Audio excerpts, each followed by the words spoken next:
तो आज की 16 तारीख की वाणी है। बाबा ने आज खासकर बात ये बताई है कि ये जो भारत का दिवाला निकला है, जो है भारत गरीब हुआ है। बाकी लोग तो ये सोचते हैं क्योंकि लोगों ने हम पे अटैक करा, मुगलों ने अटैक करा, ब्रिटिशर्स ने करा, और उनकी वजह से जो है हमारा दिवाला निकला। बाबा कहते हैं उनकी वजह से नहीं निकला है, उसका कोई और कारण है। और फिर उसका बाबा सोल्यूशन भी बताते हैं कि क्या है। तभी तो वापस भारत वैसा होगा, सोने की चिड़िया। तो बाबा कह रहे हैं, मीठे बच्चे, इस समय सभी के सुख संपत्ति का दिवाला रावण 5 विकारों ने निकाला है। कि ये जो जो ओवरऑल सुख संपत्ति आप देखेंगे कि भारत में, जैसे भारत को तो एक थर्ड वर्ल्ड कंट्री कहा जाता है, तो उसका दिवाला 5 विकारों ने निकाला है। तुम अभी रावण रूपी दुश्मन पर जीत पाकर जगत जीत बनते हो। प्रश्न है, ड्रामा के किस राज को जानने के कारण तुम बच्चों के ख्यालात बड़े ऊंचे रहते हैं? कि आपको पता है, जब बाबा जब तन में आए थे, और जैसे गीता में भी आता है कि जब मैं आता हूँ तो मूढ़मती मनुष्य मुझे गाली देते, तो उस वक्त तो बहुत ज्यादा अपोजिशन होता था। तो ड्रामा का ऐसा कौन सा राज उस वक्त या अभी भी हमें पता है कि बेशक अगर लोग अपोज करते हैं, बहुत कम भाई बहन जो है, बाबा के बच्चे तो बहुत कम होते हैं जितनों को हम ज्ञान देते हैं, तो तब भी ड्रामा का राज हमें क्या पता है जिससे हमारे ख्यालात नीचे नहीं आते कि अरे ऐसे कैसे। तुम जानते हो, ड्रामा अनुसार ऑटोमेटिक प्रभाव निकलता जाए, क्योंकि ये तो अंधकार की दुनिया है। यहाँ तो हर चीज किसी को पता ही नहीं है सोना क्या है, और नकली नकली सोना भी जैसे सोने की तरफ है। मगर जैसे जैसे ये आगे बढ़ेगा, तो जो सत्य है वो अपने आप प्रकट होता जाएगा। तो इसीलिए जो है ऑटोमेटिक प्रभाव निकलता जाएगा। फिर भक्तों की भीड़ लगेगी, उस समय सर्विस नहीं हो सकेगी। भक्तों की भीड़, बाबा ने कहा अंत में जब लोग पहचानेंगे कि भगवान यहाँ पर आए थे, तो बाबा ने कहा पूरा स्टेशन, रेलवे स्टेशन तक पूरी भीड़ लगेगी। तो उस वक्त सर्विस थोड़ी हो सकेगी, उस वक्त तो वो सत्य वचन महाराज पे आ जाते हैं भक्त, जो जो बोला वो सत्य। जो बाबा के बच्चे दूसरे धर्मों में कन्वर्ट हो गए हैं वो निकल आएंगे। इसलिए तुम्हारे ख्यालात बहुत ऊंचे रहते हैं कि कहाँ से कोई निकले जो बच्चा बन बाप से अपना वर्षा ले। एक तो हमारा ये ख्याल रहता है कि भाई आज अगर कोई नहीं भी समझ रहा है तो कल तो समझेगा ही, जाएगा कहाँ, हट्टी तो एक ही है। और दूसरा, अगर हम किसी को ज्ञान भी सुनाते हैं तो हमारा ये नहीं रहता कि इससे कोई पैसा मिले या कुछ। हमें रहता है ये भी आत्मा जो है बाबा से अपना वर्षा ले ले। तुम्हें ये ख्याल नहीं रहता कि कोई निकले जो पैसा दे। तो ये ऊंचे ख्याल कि हमें पैसे की भी चाहना नहीं है। लेकिन शिव बाबा पढ़ाते हैं, ये निश्चय बैठे और बाबा से वर्षा लेने के लिए भागे। तो ये हमें रहता है कि इस आत्मा का कल्याण। गीत है, ले लो दुआएं माँ बाप। ओम शांति। सेवा को सर्विस भी कहते हैं। पहले माता पिता सेवा करते हैं, तो ये वाला जो यज्ञ है जहाँ पे अभी हम बैठ के अभी ये सारी बात सुन रहे हैं, पहले तो ब्रह्मा बाबा ने अपना सब कुछ स्वाहा किया और हमारे लिए ही स्वाहा किया। बाबा कहते हैं पहले तो माता पिता, शिव बाबा, ब्रह्मा बाबा ने सेवा की। अब देखो प्रैक्टिकल में कर रहे हैं ना। अभी से ही सभी कायदे कानून परम पिता परमात्मा आकर स्थापन करते हैं। ये जो लाइन है ये है गीता से उठाई, कि वो उसमें बोलते हैं कि हे अर्जुन, मुझे तीनों लोकों में कुछ नहीं चाहिए, मगर जब तक मैं आऊं ना और दिखाऊं ना करके कि कर्तव्य कैसे करते हैं, तब तक मनुष्य मात्र को कैसे पता। इसीलिए उसको सृष्टि का बीज कहा जाता है। तो ये जो अभी कायदे कानून जो बाबा जैसे अभी हम सीखते जा रहे हैं, यही सतयुग में जैसे नियम बन जाएंगे। तो तुम बच्चे आते हो, मम्मा बाबा कहते हो, तो मम्मा बाबा भी तुम्हारी सेवा करते हैं भाई। जब बच्चे घर आते हैं तो माँ बाप तो वैसे ही उनकी सेवा करते हैं, ऐसे बाबा भी सेवा करते हैं, मम्मा बाबा। हद के माँ बाप भी बच्चों की सेवा करते हैं। माँ बाप गुरु, वह सब है लौकिक। ये है पारलौकिक। तो यहाँ पे ये पारलौकिक बात है। लौकिक को तो सब जानते हैं, बरोबर बाप जन्म देते हैं, टीचर पढ़ाते हैं अर्थात शिक्षा देते हैं, फिर वानप्रस्थ में गुरु किया जाता है। बाबा ने कहा ये तो लौकिक में सारे जानते हैं। ये रस्म रिवाज कब से शुरू हुई? अभी से ही ये आरंभ होती है। तो सृष्टि की जितने भी रस्म रिवाज है आप देखेंगे वो सारी अभी जो है, अभी शिव बाबा आकर जो अपना कर्तव्य किया ब्रह्मा तन में आकर, वो सारी की सारी रिवाज जो है, हर एक धर्म, हर एक कोई अपने अपने उससे उठाएंगे। ये बाबा ने आगे बताया भी है कि कैसे कैसे और धर्म उठाते हैं। इसीलिए जो बीज है वो शिव बाबा है, और जो तना है वो देवी देवता धर्म है। क्योंकि जितने भी आप देखेंगे शास्त्र बने, वो हर एक में देवी देवता धर्म, चाहे गीता का उनका उनका जो है थीम वहीं से उठाया हुआ है, उसी का कट है। इस समय ही सतगुरु आते हैं, समझाते हैं, मैं तुम्हारा बाप भी हूँ, टीचर भी हूँ, सतगुरु भी हूँ। बाप के तो बच्चे बने हो, टीचर रूप से इनसे शिक्षा पा रहे हो, और अंत में सतगुरु बन तुमको सचखंड में ले जाएगी। तो पहले बताया लौकिक में कैसे बाप टीचर गुरु होता है, और अभी कैसे गुरु होता है। तीनों काम प्रैक्टिकल में करते हैं। तुम बच्चे माता पिता कहते हो, तो बाप भी स्वीकार करते हैं। तो हम जैसे मन से बाबा को अपना पिता मानते हैं, तो वैसे बाबा हमें स्वीकार करते हैं कि हाँ ये मेरा बच्चा है। ये तो जानते हैं सभी बच्चे एक समान सपूत नहीं हो सकते हैं। बाबा कहते हैं ये तो मुझे पता है कि सारे बच्चे एक जैसे नहीं सपूत हो सकते। यहाँ भी बेहद का बाप कहते हैं सब बच्चे सपूत नहीं है। ये तो तुम भी जानते हो, अभी है रावण राज्य। ये कोई विद्वान पंडित आदि नहीं जानते हैं कि बड़े बड़े जो विद्वान है वो थोड़ी जानते हैं रावण राज्य है। जब कोई आते हैं तो पहले तो उनसे पूछना होता है तुम क्या चाहते हो। फिर कोई के मतलब कि बाबा के या आप आश्रम में आए हो तो आप किस लिए आए हो, क्या आपका उद्देश्य है, तो क्या चाहते हो। फिर कोई शांति चाहते हैं इसलिए गुरु ढूंढते हैं, तो कोई कहते हैं भाई हमें तो मन की शांति चाहिए। सतयुग में तो कोई गुरु आदि नहीं ढूंढते हैं क्योंकि वहां कोई दुख ही नहीं है। सतयुग में ऐसा नहीं है कि कोई गुरु करना पड़ता है, किसी के पास जाना पड़ता है, नहीं वहां नहीं है। वहां कोई अप्राप्त वस्तु नहीं है। यहाँ तो कोई ना कोई वस्तु की लालसा रख गुरु के पास जाते हैं। ये भी हिस्ट्री के स्कॉलर्स ने बोला था कि इंडियंस, एक बुक में था उसमें लिखा था कि इंडियंस जो थे वो अपने आप में इतने अपनी हिस्ट्री को लेकर इतना प्राउड फील करते थे कि वो इधर उधर ज्यादा कहीं जाना भी पसंद नहीं करते थे। वो अपनी जगह पर ही रहना, थोड़ा मोड़ा घूम फिर के जरूर आते थे, मगर वो ज्यादातर अपने यहाँ ही रहना पसंद करते थे। तो क्योंकि अप्राप्त वस्तु कोई नहीं थी, सब कुछ यहाँ प्राप्त था, स्नेह था, सब कुछ था। तो यहाँ तो कोई ना कोई वस्तु की लालसा रख गुरु के पास जाते हैं। कोई का सुनेंगे कि उनकी मनोकामना पूरी हुई तो खुद भी उनके पिछाड़ी में जाएंगे, माना गुरु के पास भी जाएंगे तो ये रहेगा भाई इन गुरु के पास जाओ ना तो ये मनोकामना पूर्ण होती है। सन्यासी पवित्र बनते हैं तो उन्हों की महिमा तो बढ़नी ही है। अब ये जैसे कि नियम है, तो जो आत्मा पवित्र है उसकी महिमा अपने आप ही बढ़ेगी, उसको कुछ करने की जरूरत नहीं है। तो बाबा ने कहा सन्यासी भी ऐसे ही होते हैं, बहुत शिष्य बन जाते हैं। विवेक भी कहता है जो पवित्र बनते हैं उनकी महिमा जरूर बाप को करानी है। वो तो जो जो आत्मा पवित्र है वो तो बाप तो उसकी महिमा करेंगे ही। तुम पवित्र बनते हो तो तुम्हारी कितनी महिमा होती है। तुम्हारे द्वारा मनुष्यों का 21 जन्मों के लिए कल्याण हो जाता है। आप सोचिए कितना बड़ा पुण्य कि आपने किसी को ज्ञान दिया और उसने बाबा से वो आत्मा मिल गई, तो 21 जन्मों के लिए जैसे उसका कल्याण हो गया। इसीलिए हमें भी 21 जन्मों की बादशाही मिलती है। सर्व मनोकामनाएं 21 जन्मों के लिए पूरी हो जाती हैं। तो ये 21 जन्म आत्मा की सारी मनोकामनाएं पूर्ण होंगी। ये भी तुम जानते हो, दुनिया में ये कोई भी नहीं जानते हैं कि परमात्मा कब आते हैं। जगत अम्बा कौन है जिस द्वारा हमारी सभी मनोकामनाएं पूरी हो जाती है। जगत अम्बा से मनोकामनाएं मांगते हैं ना, तो हम ये जानते हैं भाई ये परमात्मा कौन है, अम्बा कौन है, सब जानते हैं। अब सब घोर अंधियारे में, यथा राजा रानी तथा प्रजा, माना राजा भी अंधियारे में है, प्रजा भी अंधियारे में है। पहले कम अंधियारा होता है, फिर कलयुग में घोर अंधियारा होता है।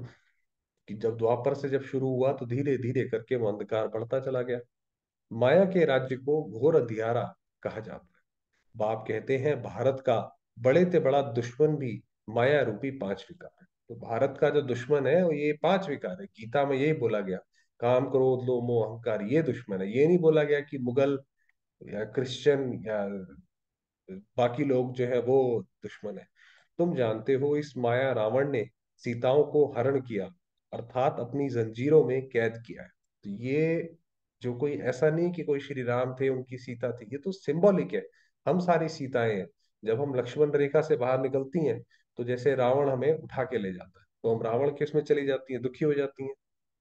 पाप आते हैं इस बड़े से बड़े दुश्मन से लिबरेट करने। ये भी कोई को पता नहीं है भारत जो इतना माला माल था उनको इतना कंगाल किसने बनाया, कि इतना स्वर्णिम भारत और इतना वो कंगाल हो गया आज। तो यही रावण बड़ा दुश्मन है। इनकी प्रवेशता के कारण भारत का ये हाल हो गया। आप देखेंगे जिस किसी ने भी, चाहे अलेक्जेंडर रहा हो या मैं गौरी वगैरह भी रहे हो, उन्होंने भारत को तब हराया जब भारत से ही कोई जाकर उन्हें उनसे मिल गया। तब वो हरा पाए भारत के राजाओं को। पहली बार तो लगभग सारे ही हारे हैं। तो दुश्मन तो फिर ये रावण हुआ ना। कहा जाता है ना, तुम्हारे में क्रोध का भूत है, परंतु मनुष्य समझते नहीं है कि 5 विकारों को भूत कहा जाता है। ये भूत अर्थात रावण ही सबसे बड़ा दुश्मन है, ये हमारा दुश्मन है। ऐसे नहीं कि मुसलमानों व क्रिश्चियन ने भारत को कंगाल बनाया। बाबा ने कहा नहीं, सबके सुख संपत्ति का दिवाला इसी रावण ने निकाला है। तो ऐसा नहीं उन्होंने करा, बल्कि वो भी जो आज परेशान हो रहे हैं उसके लिए भी रावण ही जिम्मेवार है। ये बात कोई नहीं जानते हैं। अब संन्यास धर्म को 1500 वर्ष हुए हैं। उन्हों की संख्या बहुत वृद्धि को पाई हुई है। वृद्धि को पाते पाते अभी आकर जड़ जड़ीभूत अवस्था को पहुंचे। माना संन्यास धर्म, पहले तो सन्यासी होते थे, अब सन्यासी भी शहरों में आ गए हैं, वो जंगलों में नहीं जाते हैं। तुम्हारा तो अब सतो प्रधान नया झाड़ा है। तो अब सारी दुनिया जो है जड़ जड़ीभूत अवस्था, माना जैसे कोई पेड़ बस गिरने वाला है, वो है। और हमारा तो ये नया झाड़ है, ये तो जैसे नया कलम बाबा ने लगाया है। तुम अभी रावण के साथ युद्ध कर रहे हो। गीता में रावण का नाम नहीं है।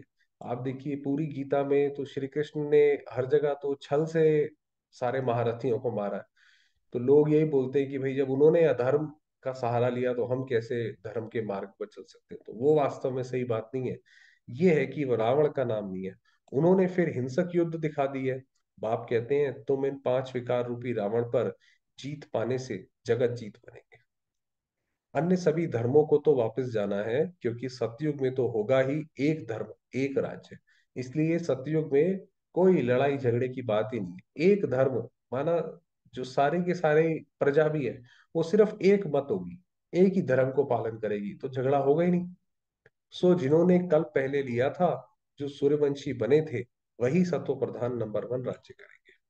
सतयुग में था ही एक धर्म, फिर पुनर्जन्म लेते लेते अभी तो बहुत वृद्धि हो गई है।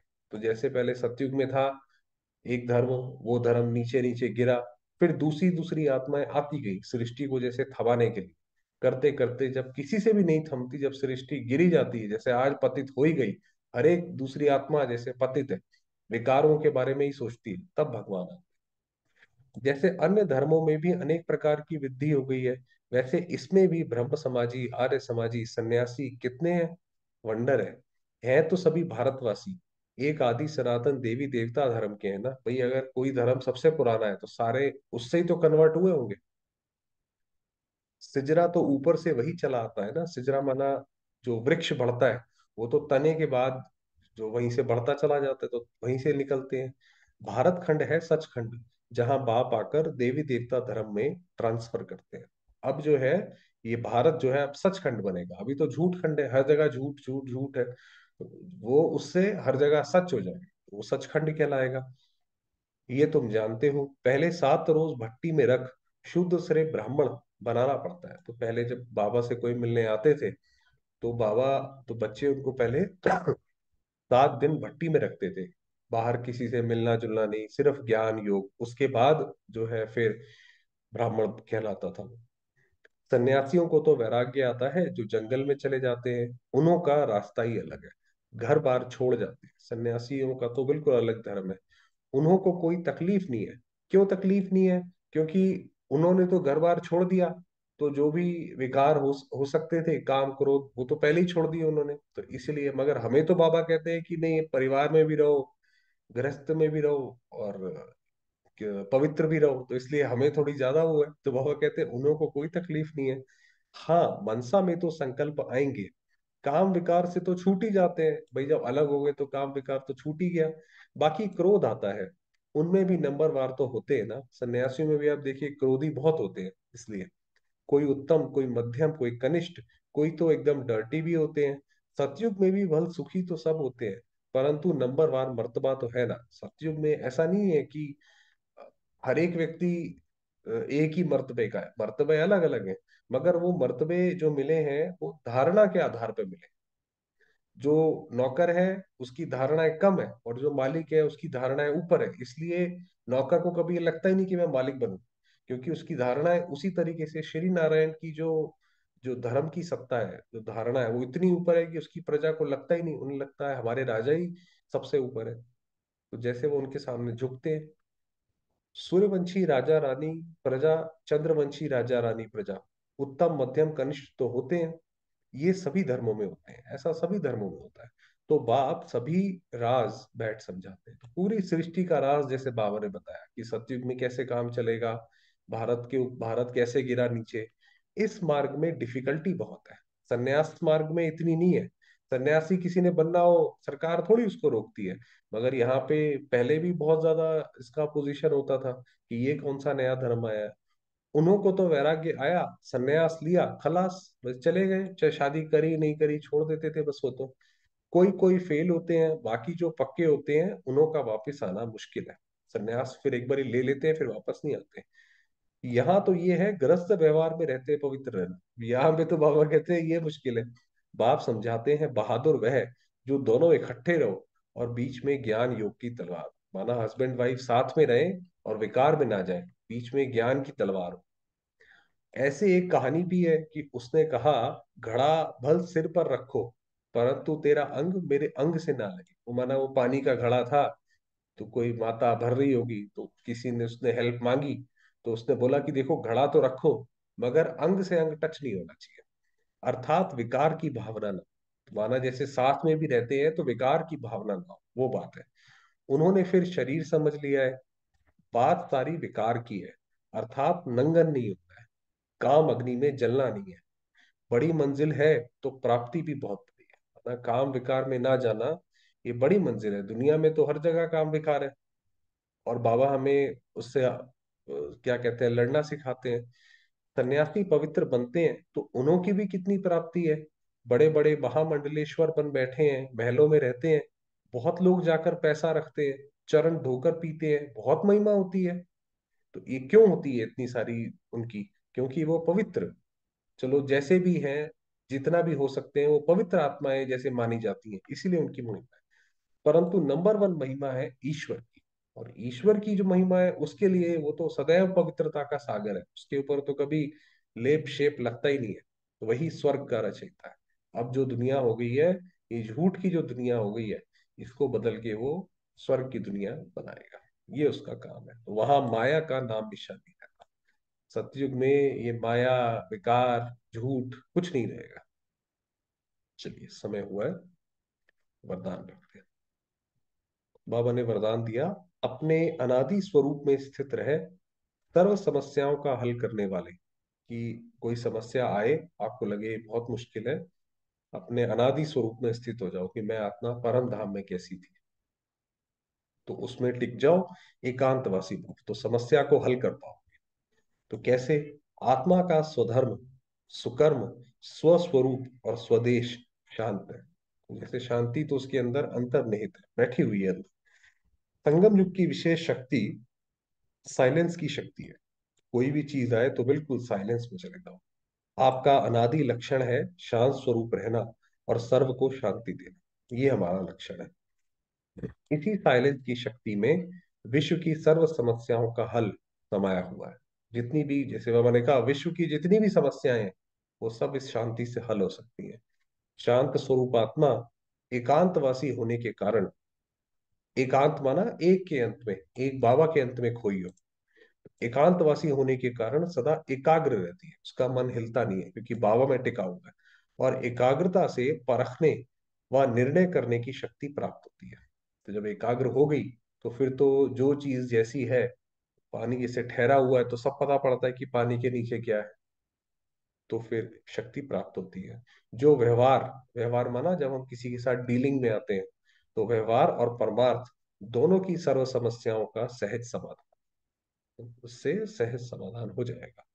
स्लोगन है, अपनी दृष्टि, वृत्ति और स्मृति की शक्ति से शांति का अनुभव कराना ही महादानी होता है। वरना हम किसी और आत्मा से बात करें, किसी आत्मा को शांति की जरूरत है, और हमारी दृष्टि वृत्ति से उसको शांति का अनुभव हो कि आपसे बात करने के बाद, आपसे मिलने के बाद मुझे शांति अनुभव हुई, तो ये है महादान बने का, तो महादानी का। चलिए, समय हुआ है, बाबा हो गया।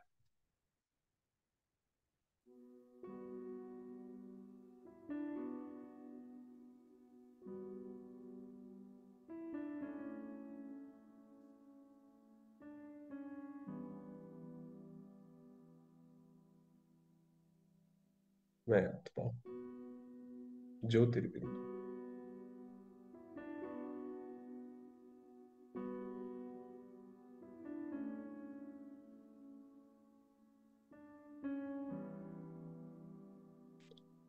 शांत स्वरूप।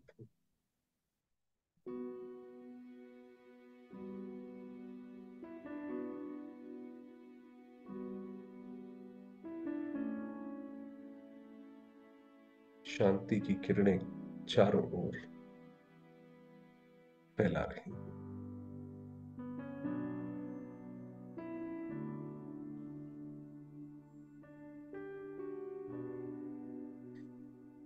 ये शरीर, सारा वातावरण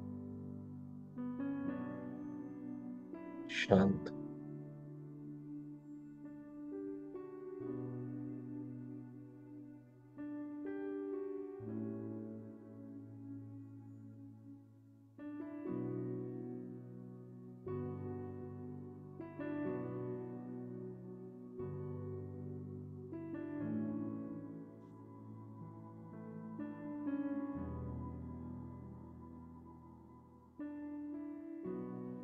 मेरे बाबा,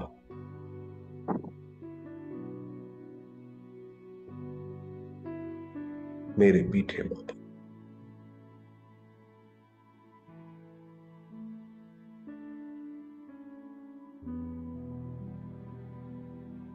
सत्यम शिवम सुंदर।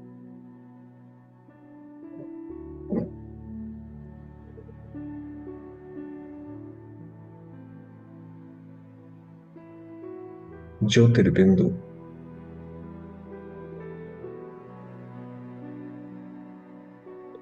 जिनका प्रकाश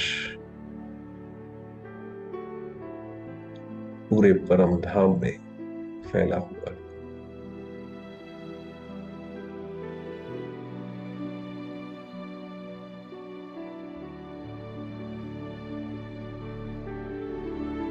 मैं आत्मा भी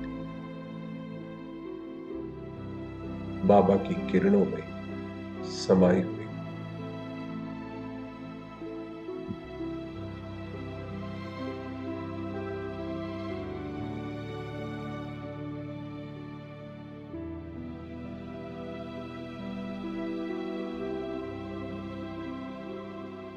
प्रकाश ही प्रकाश।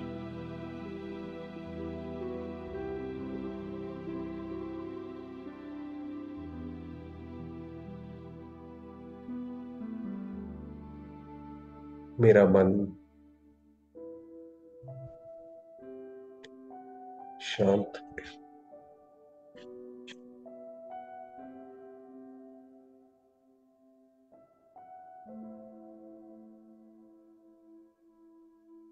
स्थिर है।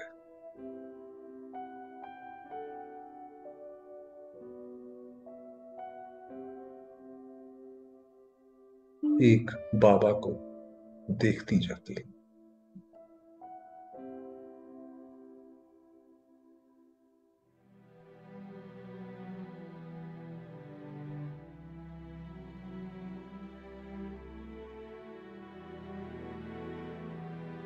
प्यारे बाबा की अनेकानेक किरणें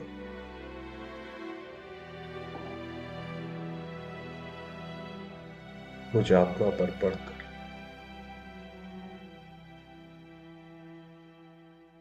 सारे संसार में फैल रही है।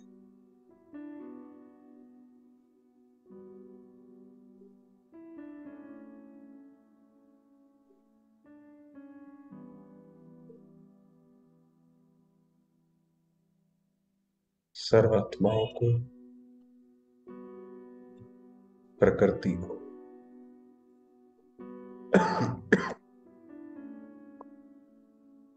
शांत कर रही।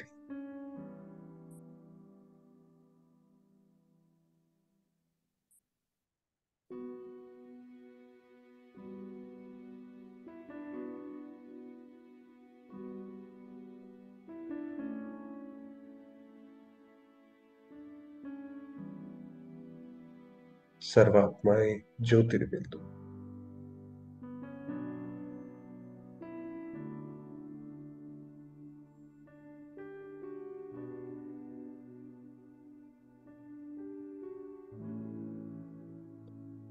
शिव पिता की ओर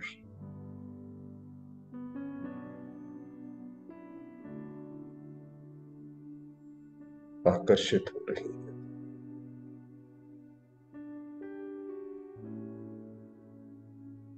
शांति को प्राप्त कर रही है।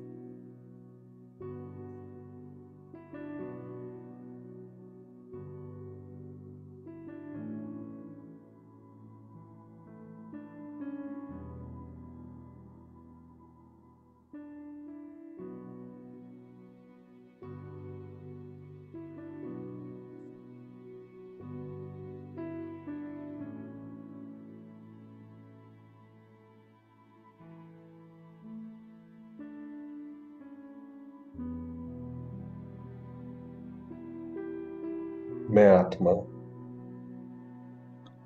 शांति का लाइट हाउस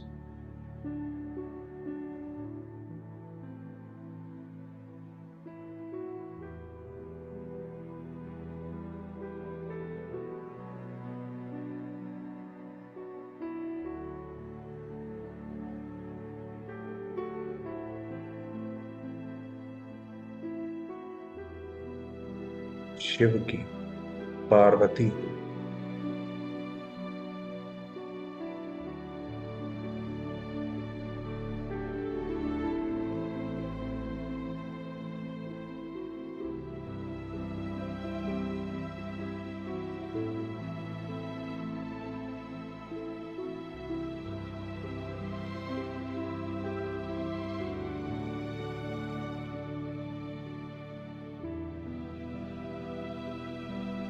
मेरा मन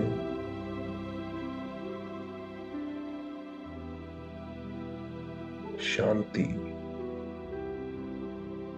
और प्रकाश से भरपूर है।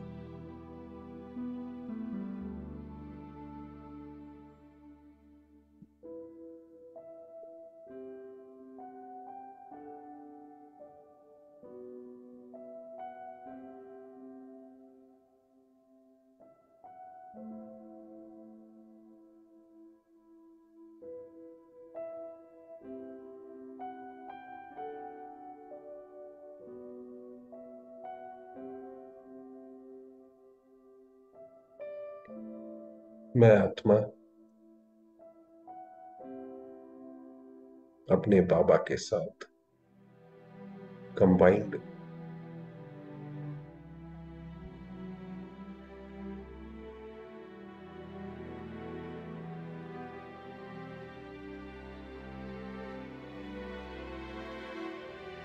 हो। शांति।